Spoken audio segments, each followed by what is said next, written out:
ఇటీవల రాష్ట్ర ప్రభుత్వం అర్బన్ లోకల్ బాడీస్లో ఉన్న వార్డ్స్ని పెంచమని చెప్పి ఒక జీవో ఇచ్చి ఆ పెంచమని ఇచ్చినటువంటి మున్సిపాలిటీస్కి శాస్త్రీయ పద్ధతిలో ఎలక్షన్ కమిషన్ నిబంధనలను అనుసరించి వార్డులు పెంపు ప్రక్రియ పూర్తి చేసి స్టేట్ ఎలక్షన్ కమిషన్కి అలానే ప్రభుత్వానికి ఇవ్వమని చెప్పి ఒక ఉత్తర్వులు ఇవ్వడం జరిగింది. అందులో భాగంగా మన చీరాల మున్సిపాలిటీలో కూడా 33 వార్డులని 44 వార్డులు చేయమని ఇస్తే వీళ్ళు అవగాహన లేక చేశారో చీరాల మున్సిపాలిటీ వాళ్ళు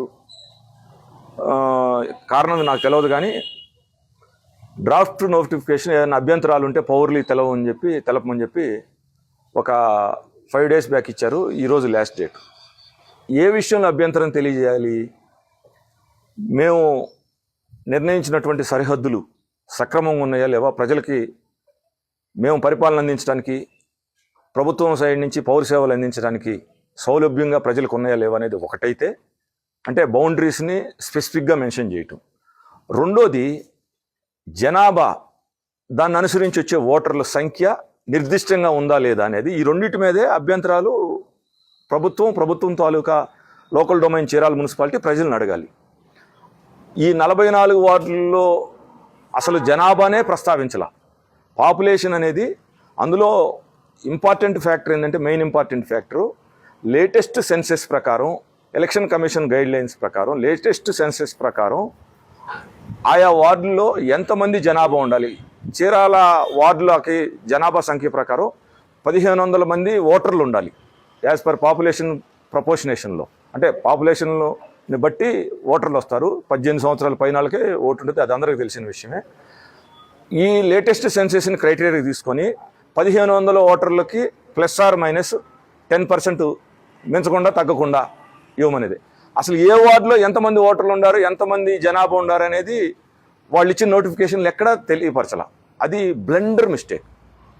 అందువల్ల ఈ నోటిఫికేషన్ని విత్డ్రా చేసి మళ్ళీ స్టేట్ ఎలక్షన్ కమిషన్ని అనుమతి తీసుకొని మరలా ఆయా వార్డుల్లో ఎంతమంది జనాభా ఉంటున్నారు కొత్తగా ప్రతిపాదించిన వార్డుల్లో, అలానే ఎన్ని ఓటర్లు 1500 మంది ఎక్కువ ఉండారా తక్కువ ఉండారా కూడా స్పెసిఫై చేయాల్సినటువంటి అవసరం ఉంది, తెలియజేయాల్సిన అవసరం ఉంది. నెంబర్ 1. నెంబర్ 2, ఈ వార్డులకు సంబంధించినటువంటి బైఫర్కేషన్ కూడా చాలా అస్పష్టంగా ఉంది. సపోజ్ ఇప్పుడు మేమున్న మున్సిపాలిటీ ప్రదేశం నుంచి బ్యాక్ సైడ్ నుంచి స్టార్ట్ చేస్తే ఇది టువర్డ్స్ ఈస్ట్ వెళ్తే ముంతావాళ్ళ సెంటర్ వస్తుంది అనుకోండి. స్టార్టింగ్ పాయింట్ వచ్చి ఫైర్ ఆఫీస్ గేట్ దగ్గర నుంచి ముంతావాళ్ళ సెంటర్లో టువర్డ్స్ ఈస్ట్ వెళ్తుంటే 3 వార్డులు వస్తే ప్రతి వార్డుకి ముంతావాళ్ళ సెంటర్ రోడ్ అన్నారు. అది తప్పు. అస్పష్టంగా తెలియజేసినట్టు స్పెసిఫిక్గా డిమార్కేషన్ చేయాలి. ఆ వార్డుకి సౌత్ సైడ్ స్టార్టింగ్ పాయింట్ ఇది, ఎండింగ్ పాయింట్ ఇది, అది తెలియజేయాలి. అది 44 వార్డులో ఆ తప్పు చేశారు. అంటే స్పష్టత బౌండరీస్ విషయంలో లోపించింది. ఏ వార్డుకి దీనివల్ల మేము 3 రోజులు 4 రోజులు దీని మీద ఎక్సర్సైజ్ చేసిన 44 వార్డుల్లో మెజారిటీ వార్డులు స్పెసిఫిక్గా ఎంతవరకు కట్ ఆఫ్ అయిపోతాయి, కొత్త వార్డు ఎక్కడ స్టార్ట్ అయిపోద్ది అనేది మేము కనుగొనలేకపోయాం.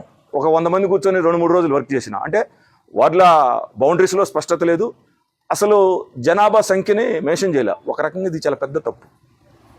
అందువల్ల చీరాల మున్సిపాలిటీ వాళ్ళు తప్పు చేశారు, శిక్షించమని ఎలక్షన్ కమిషన్కు కోర్టుకు వెళ్ళే ఉద్దేశం మాకు లేదు. కానీ దీన్ని ఖచ్చితంగా మీరు విత్డ్రా చేసి, ఇచ్చిన నోటిఫికేషన్ క్యాన్సిల్ చేసి విత్డ్రా చేసి మరలా మేము అడిగినటువంటిది ఎలక్షన్ కమిషన్ నిబంధనలను అనుసరించి మీరు 1500 ఓటర్లు లేటెస్ట్ సెన్సెస్ ప్రకారం ఏదైతే జనాభా ఉండాలో దాన్ని ప్రత్యేకించి స్పెసిఫై చేసి కొత్తగా డ్రాఫ్ట్ నోటిఫికేషన్ ఇచ్చి మరలా మా అభ్యంతరాలు తీసుకొని ముందుకెళ్ళమని చెప్పి మా సిన్సియర్ రిక్వెస్ట్.